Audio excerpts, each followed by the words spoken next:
You've been told you're overreacting. You've been told he's just a little self-centered. You've been told to be patient, to be kind, to wait for the good days to come back. But somewhere in your body you know the truth. This isn't ordinary selfishness.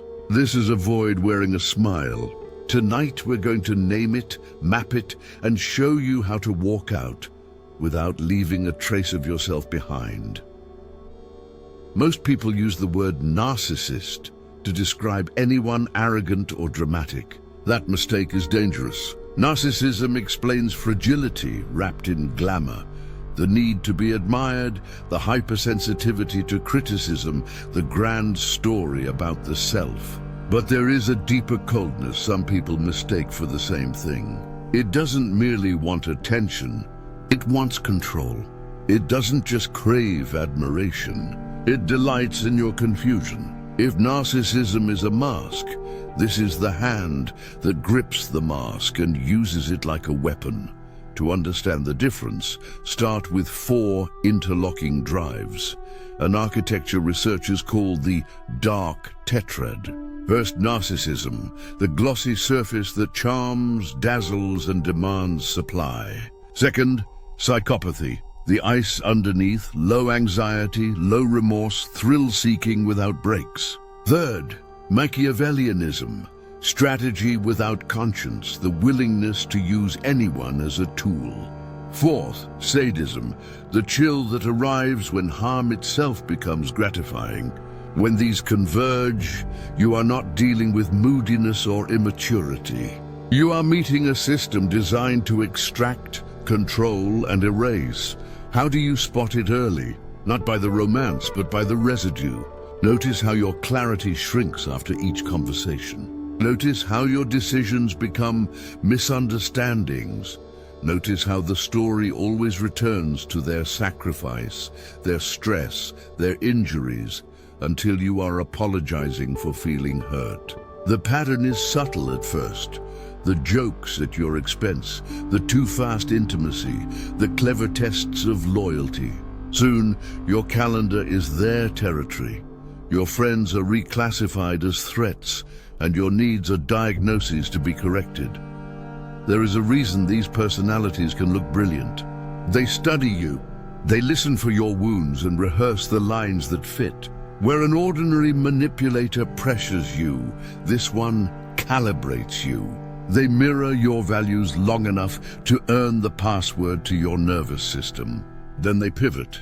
Praise becomes rationed. Silence becomes a weapon. Punishment is plausible deniability, missed calls, subtle slights, tiny thefts of truth. You start doubting memories you lived inside of. You start defending yourself for asking simple questions. Your life becomes a courtroom where the rules change daily. Add one more ingredient and the spell thickens. Paranoia. Not yours, theirs. Underneath the charm sits a hunted worldview. They're convinced someone is out to get them, that critics lurk everywhere. This suspicion is contagious. They'll recruit you into constant vigilance. Who texted, who liked, who looked, who laughed. Soon you are policing everyone to keep them calm. Ironically, the more loyal you become, the more they accuse. Suspicion feeds on devotion like fire feeds on oxygen. Now look at the control system itself. Coercive control rarely begins with threats. It begins with concern. I worry about your safety. Text me when you get home. Your sister doesn't respect you. Spend less time with her. I can handle the finances. You focus on your dreams. The requests feel protective. The result is isolation. Your world narrows. Their world expands. And what shrank quietly cannot be escaped loudly. You'll be told you're dramatic, ungrateful, unstable, impossible. The point is not to persuade you. The point is to exhaust you. If you try to leave, the air changes. First comes hoovering, the sudden conversion, the tears, the vows, the therapy appointments booked, the ring produced, the trip promised, the future described in radiant detail. It sounds like insight. It is reconnaissance. They heard every boundary you begged for and stored it like ammunition. Now they fire your own needs back at you as proof of transformation. If you return, the cycle resets: love, doubt, correction, despair, only tighter. If hoovering fails, post-separation abuse begins. The goal is exhaustion. Smear campaigns, concerned messages to your friends, financial pressure, legal threats, custody games, surprise bills, lost documents. Surveillance cloaked as coincidence. You will be tempted to prove, to argue, to clear your name. That temptation is the trap. The more you explain, the more material you provide. Silence, documentation, and strategic support are your allies now. Let's name the red flags with precision so you can stop second-guessing. 1. Speed. Healthy bonds breathe. Predatory ones sprint. 2. Isolation disguised as protection. If your circle shrinks while their narrative expands, you are being circled. 3. Contempt in miniature. Eye rolls, mocking nicknames, private put-downs. Microscopes reveal what megaphones later blast. 4. Inconsistent history. Work friends, exes, all crazy, all jealous, all toxic. The only constant is the storyteller. 5. Transactional intimacy. Love that spikes when you comply and vanishes when you don't is not love. It's a leash. Why do smart, strong people get caught? Because these personalities exploit our highest virtues. Empathy becomes a doorway. Loyalty becomes a leash. Hope becomes a cage. You weren't naive. You were generous. You weren't weak. You were devoted. They used the sunlight in you to cast a longer shadow. That is not your shame. The urge to understand is human. The decision to exploit it is not. If you are planning an exit, think like a climber, not a sprinter. Quiet preparation beats grand announcements. Gather documents. Photograph valuables. Backup devices to secure drives that do not live in the shared home. Audit accounts for joint access. Check the car and phone for trackers. Create a communication plan that does not rely on the tools they manage. If you must meet, do it in public, brief and boring. Your new watchwords are calm, brief, documented. Emotionally expect the withdrawal. If you have been trained to supply soothing on command, your nervous system will crave the role you are quitting. Your body is used to crisis as connection. Replace the ritual. Cold turkey attention creates hot panic. Schedule your days. Feed your circadian rhythm, not your fear. Breathe like you're teaching your chest to live without alarms. Write down the truth you keep forgetting when they contact you. Memory is medicine during the fog. There is a spiritual dimension to this work that does not require mysticism. Call it wholeness. You have a part that manages the show, polite, helpful, adaptive. And you have a part that never stops tracking danger. The sentinel who noticed the cracks before your mind would allow it. Reconciliation begins when the manager thanks the sentinel for surviving and then stops letting the sentinel choose your lovers. Your wisdom is real. It just needs new employment. Let's go deeper into the psychology so you can predict patterns instead of pleading with them. Narcissism provides the mask, a self enlarged to hide a self collapsed. Psychopathy removes the brakes, low fear, high thrill, boredom that seeks chaos. Machiavellianism supplies the blueprint, long games, short ethics. Sadism rewards the outcome, pleasure at the win, even when the win is your loss. Paranoia powers the engine, a grievance story that requires perpetual enemies. When you encounter this constellation, believe the pattern, not the promise. How do you protect yourself inside a relationship you're not ready to leave? Stop volunteering vulnerabilities. If you need to process, do it with someone who has zero ties to them. Stop debating definitions. If you are litigating the meaning of disrespect, the trial will last forever. Name behaviors, not motives. You read my messages without permission. Full stop. Decline the stage. No more surprise performances where you must prove your love by abandoning yourself. Your no is a complete sentence. Let it be complete. You will be told you are heartless. That accusation is recycled from every person who ever lost control of you. You will be told you are cruel. That projection is the receipt for the cruelty you endured. You will be told you misunderstood. That is the final defense of someone whose intentions cannot survive the light. If you are waiting for the perfect words to earn permission to live differently, understand this: the permission never comes. Freedom begins the day you stop requesting it. There is a paradox at the center of this healing. You must become less available to become more loving. When you stop answering every alarm, you stop resenting the world for ringing it. When you conserve presence, you deepen presence. Scarcity clarifies value. Your time becomes specific. Your yes becomes sacred. People feel the difference. The ones who loved your compliance will call it distance. The ones who love your reality will call it respect. You may be wondering, what if I walk alone for a while? Good. Solitude is where you learn to hear your psyche without a translator. Clarity is not loud. It is a quiet alignment. Your thoughts, your gut, your actions finally speaking the same language.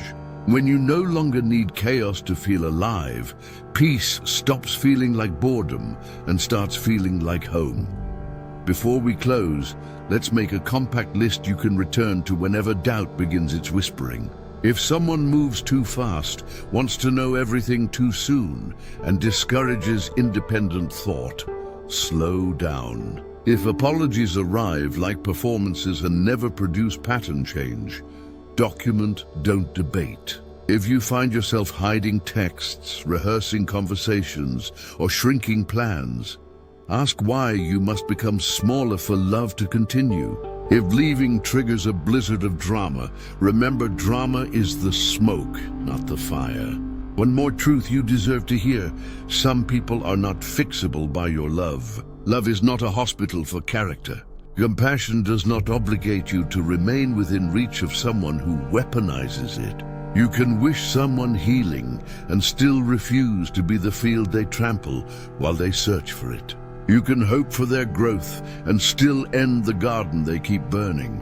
What waits on the other side of this? Quiet mornings that do not scan for threats. Friends who notice how your eyes change when you're safe. Work that no longer must coexist with constant crisis. A body that sleeps. A mind that trusts itself. A life with lock and key and laughter that doesn't require permission. You are not rebuilding from rubble. You are reclaiming from theft. If you are listening with a shaking heart, know this shaking is energy returning. If you are listening with tears, know those tears are language your mouth was not allowed to speak. If you are listening with anger, let it straighten your spine, not sharpen your tongue. Your future does not need revenge. It needs boundaries, time, and the company of people who don't turn love into a ledger. There will be setbacks. A message will land. A memory will glow. A holiday will ache. This is not proof you should go back. This is proof you are human. The old pattern was immediate relief purchased with long-term pain. The new pattern is short-term discomfort invested toward long-term peace. Choose like your life depends on it, because it does. Here is the final clarity. He may not be a typical narcissist. He may be something colder, calibrated, and darker. Labels can educate, but they cannot rescue. Rescue begins when you believe your perception over their performance. Rescue begins when you take your energy out of their theater and put it back into your home. Rescue begins when you quit narrating their potential and start narrating your plan. Tonight, you are allowed to end a story that never had an ending, only loops. You are allowed to leave a maze that was designed to exhaust you. You are allowed to be the kind of honest that saves your life. Step out, slowly if you must, quickly if you can. Carry the documents. Carry the truth. Carry the self you abandoned to keep the peace. When you stop being available to what destroys you, you become available to what was trying to find you all along. Your own clear, calm, unruined self. Let me illustrate with a composite example drawn from hundreds of stories. Imagine you meet someone who seems to anticipate your needs before you speak. They say all the right things about family, about healing, about becoming better. They study your history as though it was sacred text. Within weeks, they're finishing your sentences and pointing out how special this connection is, how rare, how fated, how unlike anything they've known. You feel chosen, seen, relieved. Then small breaches appear. They accidentally read a message. They joke about your friend. They ask for a favor that violates your boundaries and frame your resistance as fear. You rationalize because the bond felt extraordinary. That is the snare, extraordinariness as anesthesia. From a depth psychology angle, what's happening is projection and possession. They project their disowned emptiness into you and then punish you for making them feel it. Meanwhile, you become possessed by a role: fixer, interpreter, knight, healer, savior. This is why the dynamic feels mythic. You have been cast. To break the spell, you step out of the role. Refuse the quest. Drop the sword. When you stop rescuing their image, the dragon they kept hidden comes charging out. You may need language for the moments that shake you. Here are sentences that protect you without inviting more debate. I will not continue this conversation while I'm being insulted. We can revisit it tomorrow at noon by message. I do not consent to surveillance. If it continues, I will escalate to the appropriate channels. My finances are not up for discussion. I'm not available for last-minute plans. That doesn't work for me. Practice them until your nervous system believes your mouth. If you share children, the playbook adds a chapter. Move all communication to written form. Speak only to logistics, times, locations, needs, never to opinions or history. Use a parallel parenting mindset, not a co-parenting fantasy. Anticipate bait, designed to drag you back into emotional labor. Reply like a calm clerk. Court's red tone. Your child needs one regulated adult more than they need two adults who pretend to agree. What if they escalate with paranoia, insisting everyone is against them and only you understand? Decline the invitation to become their sole witness. Isolation is a leash disguised as intimacy. You can be kind without being captured. I hear you feel targeted. I can't take sides. Here's what I'm available for. A conversation tomorrow at 2 p.m. about the schedule. Rebuilding is not just leaving, it's relearning.